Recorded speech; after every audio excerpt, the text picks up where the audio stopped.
Mesdames et messieurs, bonjour et bienvenue à l'émission Sous les projecteurs, l'émission qui met des gens de notre communauté qui brillent, comme vous, sous les projecteurs.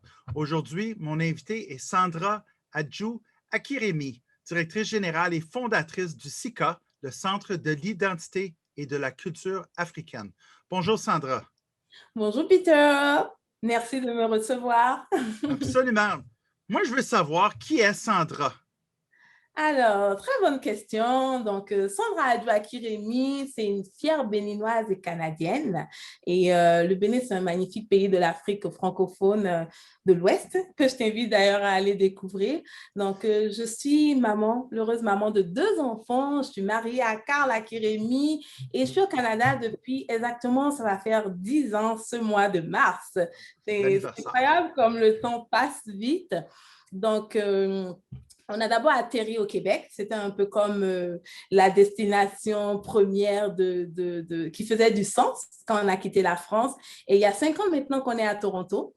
Et de formation, j'ai un MBA en commerce international et en management. Et j'ai toujours travaillé en chaîne d'approvisionnement. Mais je dirais que mon déménagement à Toronto a donné un engagement différent, a donné un sens différent en fait à mon engagement communautaire. Et c'est dans cette foulée-là et de besoin de faire quelque chose pour la communauté que j'ai créé le Centre de l'identité et de la culture africaine qui est le CICA. Donc, notre mission essentiellement en une phrase, c'est vraiment de valoriser l'identité et la culture des personnes d'origine afrodescendante auprès des jeunes. Je crois d'ailleurs qu'on est le premier organisme dans ce sens-là parce qu'on intervient en amont du point de vue culturel, éducationnel et nous ne sommes pas forcément dans une communauté particulière. Nous voulons vraiment toucher tout le monde et puis changer en fait la donne auprès de tout le monde. Voilà. Et qu'est-ce qui a mené à cette idée? L'idée vient d'où et comment est-ce que vous êtes pris pour débuter, créer cet organisme? Alors, il faut dire que moi, j'ai quitté mes parents assez jeune pour faire l'université à l'extérieur. Donc, j'avais 17 ans et être en milieu minoritaire m'a fait voir les choses en perspective. Et définitivement, c'est la perception que j'avais de moi, de mes valeurs, de ma culture, de mon identité, tout ce que mes parents, en fait, avaient semé en moi qui a fait la différence. Ça m'a permis de me donner des standards hauts quand on me disait, par exemple, tu peux te contenter de ça parce que, ben, écoute, tu es immigrante ou tu peux avoir ça. Mais moi, je disais, mais non, je sais d'où je viens, je vaux bien plus que ça. Donc, définitivement, la perception que j'avais de moi-même et la connaissance que j'avais de mon histoire a fait toute la différence. Et évidemment, quand je suis devenue maman, avec des enfants dans la diaspora, mais je me suis dit, quand j'ai eu ma fille au Québec, il fallait vraiment que je sois intentionnelle dans l'éducation que j'allais lui donner. Puis, 5 ans plus tard, on déménageait à Toronto. Là, j'ai mon gars. Et puis, là, je me dis, ben, il faut vraiment que je fasse quelque chose, en fait. Et c'était comme, c'est venu à ce moment comme, il ne fallait pas que ce soit juste mon cercle familial. Il fallait que ce soit plus gros pour avoir plus d'impact parce que les jeunes afro-descendants, ils ont une perception trop négative qu'on leur rejette sur leur histoire. Et je me suis dit qu'il fallait pallier à ce besoin-là en éduquant. C'est comme Nelson Mandela dit, j'aime beaucoup cette citation, que l'éducation est l'arme la plus puissante pour changer le monde. Et c'est vraiment ce qui est né dans mon cœur, en fait, de faire du changement en éduquant, parce que pour valoriser, il faut connaître. Et de l'autre côté, il y a tous les autres jeunes d'autres cultures qui ne connaissent pas. Et leurs parents ne connaissent pas et leur disent peut-être les idées erronées qui sont véhiculées de génération en génération. Donc, c'est vraiment aller rassembler ces jeunes-là, hein, francophones, et puis leur raconter l'histoire autrement et puis leur faire voir les choses autrement pour plus d'inclusion, pour de meilleurs standards en fait. Donc, c'est comme ça que le CICA est né. J'ai écrit le projet, j'ai parlé à gauche et à droite, j'ai pris des conseils, j'ai fait des recherches. Je suis allée sur Statistique Canada et je te dis tout de suite les statistiques que j'ai vues moi à l'armée. Donc, j'ai fait des lectures et j'ai constitué un CA et puis voilà où nous en sommes aujourd'hui. Mais moi, je suis content que tu as fait ça dans le cadre de l'Ontario français puis que tu es venu en Ontario. Je pense que c'est pour le bénéfice de tous les Ontariens. Créer un nouvel organisme, ce n'est pas tout le monde qui le fait, ce n'est pas tout le monde qui veut le faire. C'est quoi les plus gros défis que vous avez surmontés? On en a eu beaucoup, hein, et puis je pense qu'on en aura encore et qu'on en surmontera encore. Et je dirais que l'un des premiers défis, ça a été d'aller toucher certains enfants parce que, faut le dire, la communauté afrodescendante a d'autres défis systémiques. Donc, ce qui fait que ce volet culturel peut sembler superflu, alors que pour nous, il est capital, hein, n'est-ce pas? Il est très important. Donc, mais bon, je crois que par rapport à ça, le temps va faire son œuvre. Beaucoup d'actions sont menées en ce moment pour justement faire ce virage-là tranquillement, pas vite, et puis on va y arriver. Et puis, on a les défis que tous les organismes ont. On a besoin de financement, on a besoin de soutien. Et j'en profite pour saluer l'AFO parce qu'on a eu du financement au travers de l'AFO avec le FEDEV. Et ça fait une différence pour nous. Et en plus, depuis qu'on est membre, on a un accompagnement. On sent ce désir de nous accompagner, de nous aider. Et je fais coucou à Roger et puis à Zineb, justement. Et donc, il y a des programmes comme la réactivation économique du CCO avec la SCO qui aussi fait une différence pour nous. Donc, oui, on a des défis structurels, organisationnels de financement parce qu'on a une vision, on a une mission et on a besoin qu'on nous accompagne en fait à toucher plus de gens, à impacter plus de gens.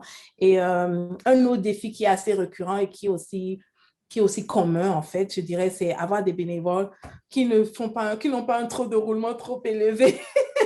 Qui ne viennent pas 4 semaines parce que il faut une pérennité en fait dans le travail qui se fait au lieu de recommencer et tout. Donc, voilà les quelques défis qu'on a, mais je dirais on a quand même une belle équipe, une très belle équipe de bénévoles et puis on a de plus en plus de soutien de la communauté et puis ça fait toute la différence.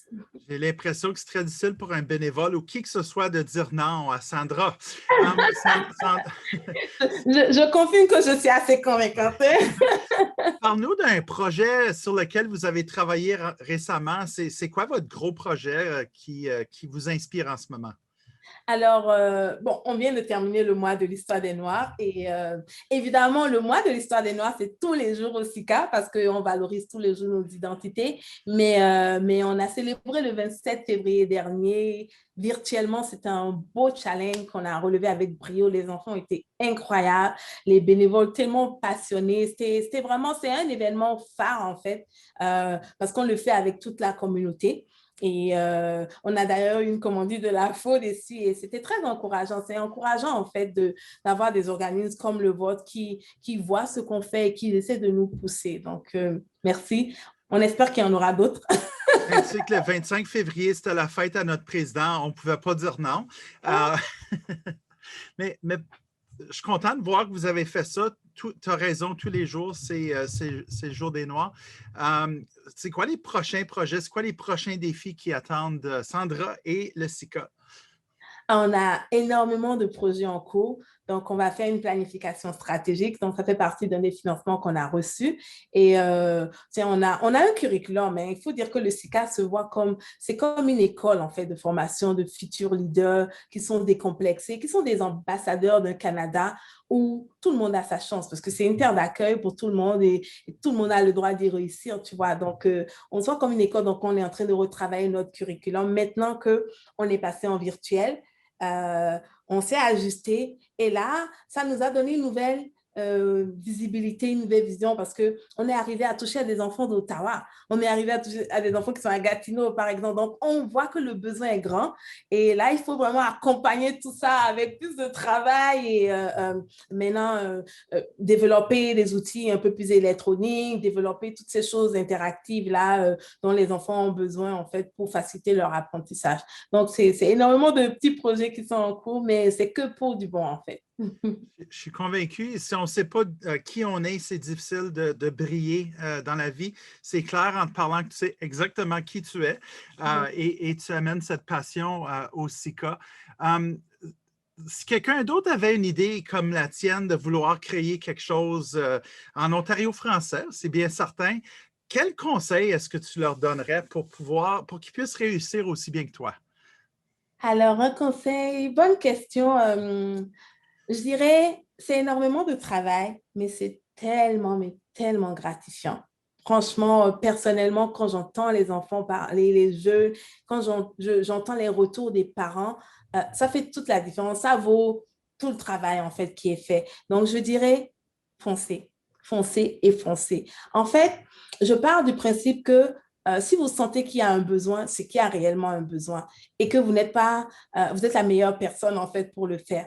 Les gens vont suivre. Il y aura toujours des gens qui vont suivre, qui vont vous accompagner. Donc, tout le monde peut et devrait faire la différence dans une communauté. On a tous un rôle à jouer, que ce soit pour encourager quelqu'un ou pour commencer quelque chose ou pour vraiment foncez encore, ne vous découragez pas parce qu'il y aura des moments difficiles, évidemment, ou des moments où on va se sentir plus seul, mais ne vous découragez pas. On ne sait pas la différence qu'on peut faire dans la vie d'un enfant ou d'une personne ou d'une femme ou d'une vraiment, il faut viser une personne à la fois. Une personne à la fois. Et cette personne-là, c'est déjà un gain incommensurable, je dirais. Donc, voilà, c'est vraiment, j'encourage les gens à s'impliquer dans la communauté francophone ontarienne. J'encourage les gens à encourager ceux qui le font déjà. Vraiment, ce n'est pas à l'autre de le faire. Ça ne va pas se faire sans vous. Donc, et puis, ne vous découragez pas. Quel mot de sagesse. Sandra, notre temps, on est déjà rendu à notre dernière question.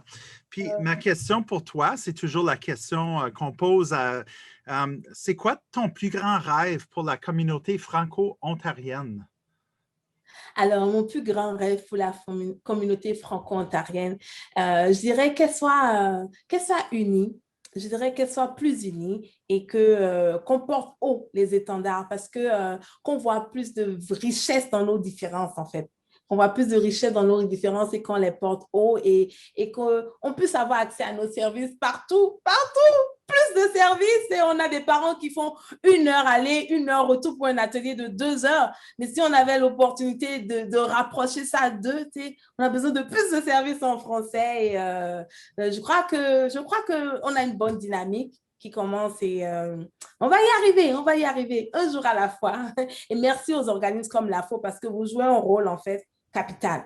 Vous jouez un rôle de catalyseur et j'aime beaucoup cette nouvelle dynamique d'inclusion, de faire entendre toutes les voix, même celles qui sont le moins audibles en fait, parce que c'est ce que ça prend. Dans une famille, on est tous différents. Il y a ceux qui sont plus élancés, ceux qui sont plus courts, mais c'est important que tout le monde ait son mot à dire. Je ne sais pas pourquoi j'ai fait cette comparaison, mais tout le monde a son mot à dire et voilà, bravo et bon courage. Merci beaucoup, Sandra.